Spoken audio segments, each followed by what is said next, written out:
İmam Hüseyin ağanın xüsusi nəzərin bizlərə nəsib elə. O şəxsiyyətin, ziyarətin, şəfayətin bizlərə nəsib elə. İlahi və Rəbb, o kəslər ki, xəbər göndərib dua istəyir, o qardaş bacılarımın dualarını qəbul elə. İndi bizi izləyənlər var ekran qarşısında. Allahım, onların hacətlərini tezliklə rəva elə. Xəstələrimizə şifayı acil inayət elə. Övladı olmayanlara övlad nəsib elə. Subaylarımıza gözəl ailə nəsib elə. Ailə müşkül olanların müşküllərini tezliklə həll elə. Borcu olanların borclarını verməkdə onlara yardımcı ol. Evsiz qardaşlarımıza ev nəsib elə.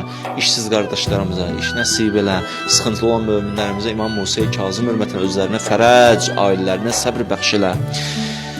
Allah'ın vətənin keşində əskər zabitlərimizi hifz elə. Ya Rəbbəl aləmin, şəhidlərimiz var, onların İmam Hüseynlə, Əhl-i Beytlə məhşur elə. İşğaldan azad olunmuş torpaqlarımızda Əhl-i Beyt məclisləri qurmağı, İmam Hüseyn məclisləri qurmağı, ibadət eləməyi, itaət eləməyi bizlərə nəsib elə.